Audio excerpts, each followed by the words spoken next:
여러분 안녕하십니까?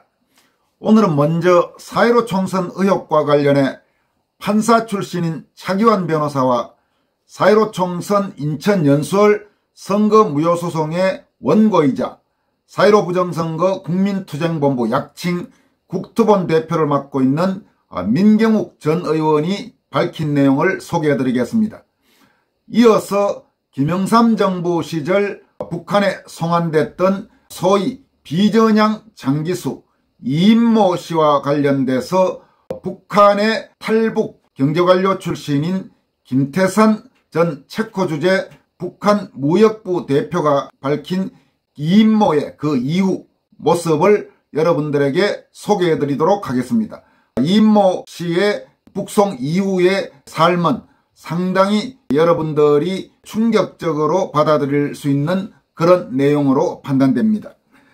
먼저 부장판사 출신인 차기환 변호사는 4.15 총선 선거부정 의혹과 관련해서 뇌가 있고 사고를 할 줄 안다면 부정선거를 부인할 수 없다, 이렇게 단언했습니다.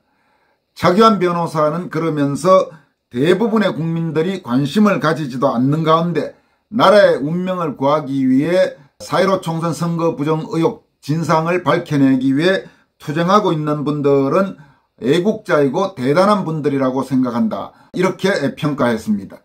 차기환 변호사는 서울대 법대 81학번 출신입니다. 그러니까 1962년생일 겁니다. 이제 환갑을 조금 넘었죠. 서울대 법대를 졸업하고 사법시험에 합격을 했고 사법시험도 상당히 우수한 성적으로 합격한 걸로 알고 있습니다. 적어도 제가 알기로는 현재 대한민국 대법관들 그 누구보다도 사법시험 성적이나 혹은 사법연수원 성적이 나은 아주 촉망받는 법조인으로 알고 있습니다.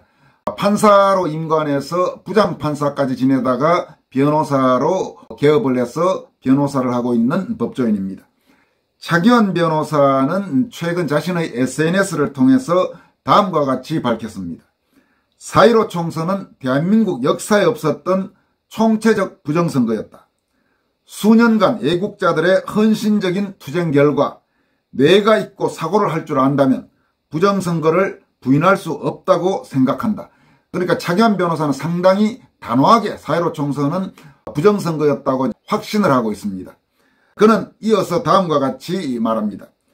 부정선거가 없었다고 하는 이들은 투쟁 과정에서 나온 증거들을 살펴보지 않았거나 그중 몇 개를 살펴보았다고 하더라도 그런 부정선거를 하려면 얼마나 많은 사람들이 관여해야 하는데 그게 가능하기나 한 일이냐는 식으로 생각한다. 그들 중에는 부정선거 세력과 이해관계가 일치해서 부정선거가 없었다고 주장하는 사람들도 있을 것이다. 이번 부정선거를 자행한 방식은 대한민국 역사에 없었던 방식이다. 개표 과정에서 전산 조작을 통해 결과를 원하는 대로 주무른 후 선거 무효소송이 벌어졌을 때 시간을 끌면서 투표함과 투표지를 바꿔치기 한 것이다. 대한민국 건국 이후 이런 방식의 부정선거는 없었다. 대부분의 국민들이 관심을 가지지도 않고 있는 가운데 나라의 운명을 구하기 위해 투쟁을 하고 있는 이들이 정말 애국자이고 대단한 분들이라 생각한다. 지금까지 말씀드린 내용은 현직 법조인, 판사 출신으로 직접 많은 재판을 재판장으로 진행을 했고 또 법논리에 아주 충실한 차기환 변호사가 4.15 총선 선거부정 의혹 및 그 선거부정 의혹을 밝혀내기 위해 애쓰고 있는 분들에 대해서 평가한 내용입니다. 여러분은 차기환 변호사의 이 같은 평가를 어떻게 생각하십니까? 이어서 소개해드릴 내용은 4.15 총선 선거부정 의혹의 진상규명을 위해 투쟁하고 있는 아주 중요한 일을 했다고 볼 수 있는 민경욱 전 의원이 역시 자신의 SNS를 통해 밝힌 내용입니다. 부정선거에 그만 천착하고 온 국민의 신뢰와 존경을 받도록 국투본의 노선을 변경하는 게 어떠냐는 말씀이 있었습니다. 부정선거에 매달리면 다수의 존경과 신뢰를 받지 못한다고 생각하시는군요. 국투본은 부정선거를 보고 떨쳐 일어난 단체입니다. 이제 그 불길은 우리 의지와 관계없이 온 들판으로 퍼지고 있습니다. 저는 부정선거가 벌어졌다고 확신하는 사람입니다. 세상 사람들의 생각과는 달리 해가 아닌 지구가 공전한다고 확신했던 갈릴레오와 같습니다. 그 확신을 접으라고 하는 건 가혹한 요구입니다. 부정선거 문제는 자유민주주의의 근본에 관한 문제로서 어느 한 정권의 무게보다도 더 무겁습니다. 만약에 윤석열 정부가 선관위 위탁을 통해 이번 전당대회에서 부당한 이익을 얻으려 한다면 그것 또한 자유민주주의를 해치는 일로서 우리가 눈 감을 수 있는 일이 아닙니다.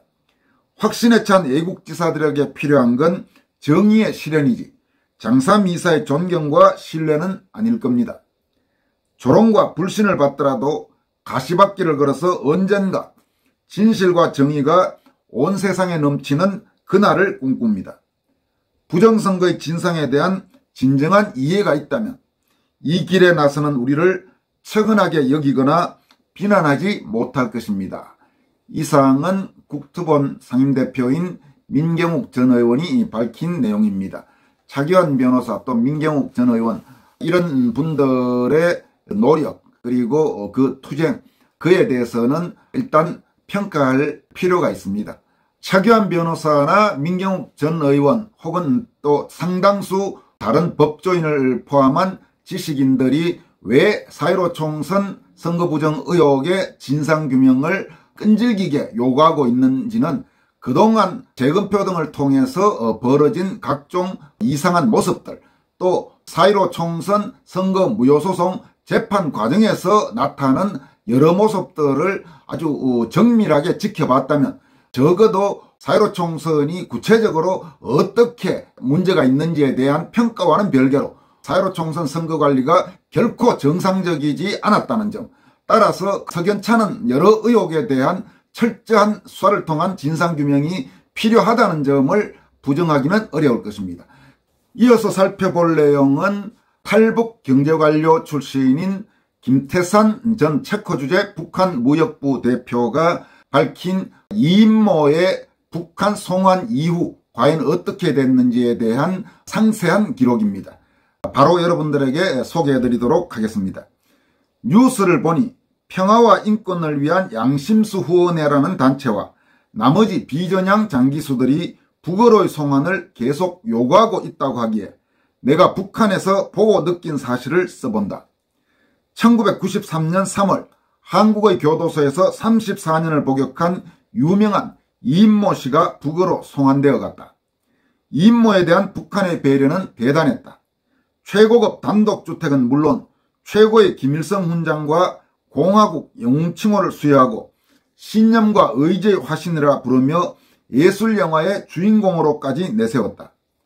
그의 고향인 양강도 파발리 소학교를 이인모 소학교로 명명해 주었고 김일성 가문과 동등하게 봉화진료소에서 치료받는 것은 물론 미국에까지 보내서 신병치료를 해주었다.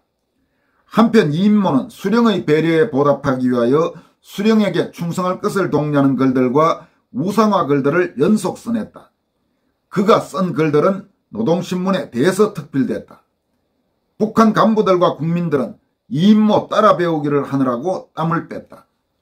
그렇게 거침없이 충성의 일로를 달리던 이인모가 한국에서의 교도소 생활이 떠올랐던지 어느 날 갑자기 북한의 교화소를 보겠다고 하였다. 이인모가 요구하는 것은 다 들어주라는 김정일의 지시가 있었던지라 간부들은 그를 데리고 사리원에 있는 국제교화소로 갔다. 사리원 국제교화소는 죄를 지은 외국인들과 항일투사 가족들, 비서국 대상 간부 가족들만 받는 곳이다. 시설도 괜찮고 죄수들에 대한 대우도 좋아서 국제인권단체들이 교화소를 보자고 하면 서슴없이 보여주는 곳이다. 휠체어에 몸을 맡긴 이인모는 웬일인지 국제교화소를 돌아보는 장시간 동안 굳은 표정으로 한마디의 말이 없었다. 사람 못 살 남조선에서 오랫동안 감옥살이를 한 이인모가 너무 감동을 먹은 모양이라고 생각한 북한 간부들은 참관을 끝내고 마당에 나오자 이인모 동지 돌아보신 소감이 어떻습니까? 하고 자신에 넘쳐 물었다. 한동안 말이 없던 이인모는 북한을 통째로 뒤흔드는 핵폭탄 발언을 터뜨렸다. 이런 곳이었다면 나는 남조선에서 34년은 고사하고 3년도 견디지 못했을 거야. 그 자리에 있던 간부들은 할 말을 잃고 이인모의 얼굴만 쳐다보았다. 마침내 그는 간다 온다 소리도 않고 그곳을 떠났다.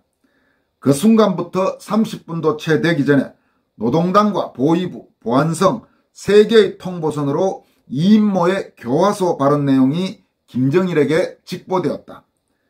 보고를 받은 김정일은 분노하여 주먹으로 탁자를 내려치며 말했다. 역시 자유를 한번 맛본 자들은 절대로 믿을 게 못돼. 그때부터 이인모는 수령의 신임을 저버린 쓸모없는 고깃덩이 취급을 받다가 2007년 6월 누구도 찾지 않는 속에서 고독한 생을 마쳤다. 이것이 대한민국, 즉 자유를 버리고 독재자에게 충성하였던 한 비전향 장기수에게 차려진 쓸쓸한 말로다. 그 후에 북한 독재자는 더는 입을 열지 못하는 그의 시신을 애국 열사릉에 안치하고 장기수들을 위하는 듯 지금도 쇼를 한다. 물론 그 사건이 있은 후부터 2000년 9월에 송환된 63명의 장기수들은 선발된 선전용 한두 명을 제외하고는 평양 시민들과 같이 600g의 쌀 배급과 배정되는 몇 가지 생활 필수품에만 의존해서 자유가 없는 하루하루를 살아간다. 그러니까 이 2000년 9월에 송환된 63명의 장기수라는 것은 김대중 정권 시절 북한에 송환된 장기수입니다. 이인모는 1993년 3월, 즉 김영삼 정권 시절에 북한에 송환된 사람입니다. 이어갑니다. 장기수들이 북한에 들어가서 가족들에게 해줄 것은 아무것도 없다. 오히려 모든 가족들에게 의심과 감시만 뒤따르게 할 뿐이다. 내가 북한에서 살 때에는 전혀 이해를 못했던 김정일의 판결문과 같은 말, 역시 자유를 한번 맛본 자들은 절대로 믿을 게 못되를 이 남한에 와서 자유로운 삶을 살아보고서야 그 진리를 깨달았다. 자유를 한번 맛본 사람들은 언론과 표현의 자유가 전혀 없는 북한 같은 사회에서는 절대로 살아남을 수 없다는 진리를 김정일 자신이 직접 고백했던 것이다. 그래서인지 김정일은 그 후에도, 우리가 통일을 한 후에도 남조선 같은 자유로운 사회에서도 반정부 운동을 한 자들은 절대로 믿어서는 안 된다는 발언을 자주 했다.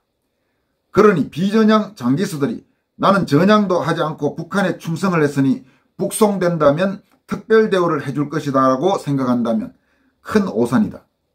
나도 북한에 가족이 있는 사람으로서 장기수 어른들의 가슴에 재를 뿌리자고 이런 거를 쓰는 것이 아니다. 두 제도를 살아본 사람으로서 진실을 알려드릴 뿐이다. 솔직히 나는 한국 정부가 왜 장기수들을 북으로 보내지 않는지 이해가 안 된다. 가고 싶다면 다 보내주라.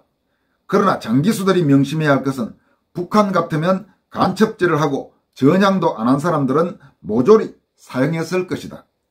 그러니 자신들을 살려준 한국 정부에는 고마워해야 할 것이며 인간은 자유를 버리면 우리 안에 갇힌 짐승이 된다는 이 탈북자의 말을 명심하기 바랄 뿐이다. 지금까지 소개해드린 내용은 북한에서 한국으로 온 탈북 경제관료, 북한의 아주 엘리트였던 김태산 전 체코 주재 북한무역부 대표가 소개한 내용입니다. 이 글들을 한국 내의 좌익들 혹은 그 좌익들의 말에 휘둘리는 뭘 모르는 상당수 한국인들이 꼭 귀담아 들어봤으면 좋겠습니다. 만약에 그런 일이 결코 없어야 되겠지만 북한 정권에 의해 적화된다면 아마 한국에 현재 살고 있는 거의 대부분의 한국인들은 아주 비참한 말로를 맞이할 것이 분명해 보입니다. 여기까지 하겠습니다. 고맙습니다.